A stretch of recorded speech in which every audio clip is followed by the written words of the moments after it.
Dear friends, welcome to yet another installment of Strategic Power. On Saturday, March 23rd, the President of Russia, Vladimir Putin, described the attack on a concert and theatre venue, which resulted in the death of more than 137 people, as a barbaric terrorist act. On the night of Friday, March 22nd, in Moscow, at least 4 armed men wearing camouflage combat uniforms coming from the northern highway of Moscow arrived at the parking lot of a large theatrical area called Croco City Hall. This theatre is located in the northern part of the Croc City shopping mall, situated in the western suburbs of Moscow. Upon entering the main lobby, the aggressors opened fire indiscriminately against multiple victims, resulting in fatalities and injuries to anyone present. The terrorists were subsequently apprehended by the federal forces of the Russian service and special forces of the armed forces, including the Spetsnaz team, more than 400 kilometers away from Moscow, in the city of Bryansk. This town is only 100 kilometers from the first border with Ukraine and Belarus. During his televised speech, Putin stated that the 4 armed aggressors were captured before they could cross the border into Ukraine. According to Putin's words, "I address you today due to the barbaric and bloody terrorist act, which took the lives of dozens of innocent and peaceful people." Recent geopolitical developments in Europe have been extremely tense and challenging, with Putin threatening direct confrontations with NATO and mentioning the possibility of using nuclear weapons in response to Macron's threat to send more European troops to Ukrainian soil. This action seeks to intensify offensives against Russian troops in conflict areas, facilitating the handling of Western equipment and better identification of land, air, and naval assets. Putin's statements are serious and highlight the future implications of these events. He is connecting the attack in Moscow with the central government in Kiev.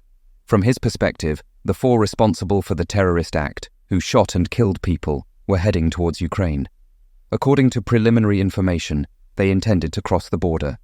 However, the attack was claimed by the ISIS Khorasan group, which has a presence in Afghanistan and Central Asia.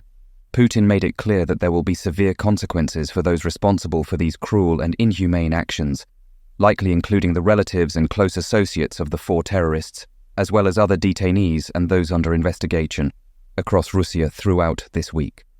He declared Sunday as a national day of mourning and stated that the terrorists will face painful retribution and will be forgotten. Putin emphasized his stance against international terrorism and expressed willingness to collaborate with any country that wishes to combat it, even with the CIA. The Russian State Investigation Committee reported that the death toll rose to 139, but it is likely to increase due to the critical condition of dozens of hospitalized individuals. Margarita Simonian, editor of state television, had previously mentioned, without citing sources, a total of 143 deaths.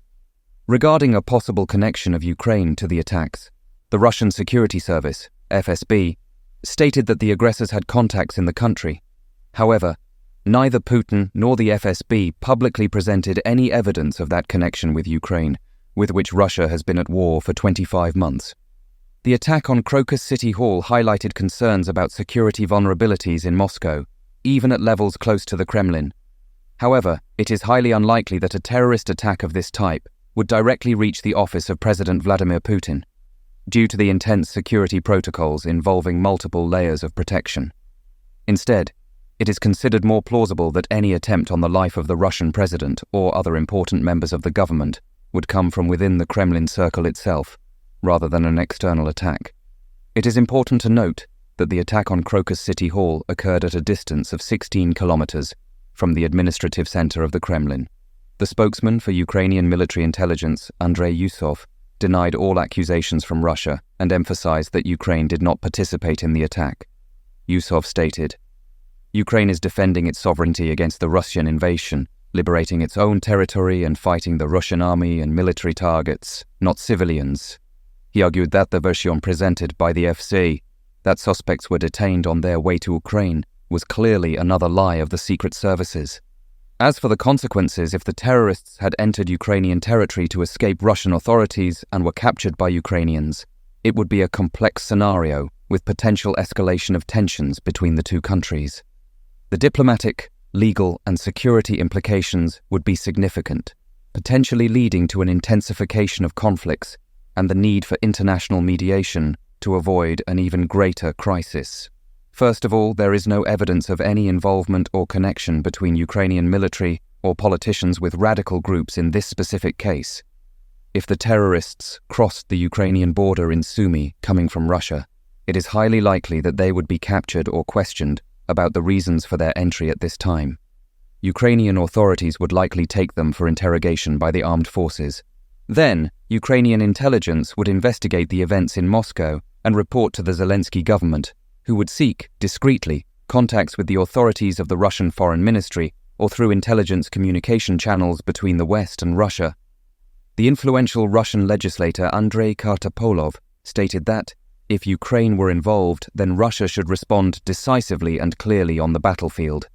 He mentioned the possibility of new conventional airstrikes or even a tactical nuclear intervention, although it is unclear what the exact measures would be.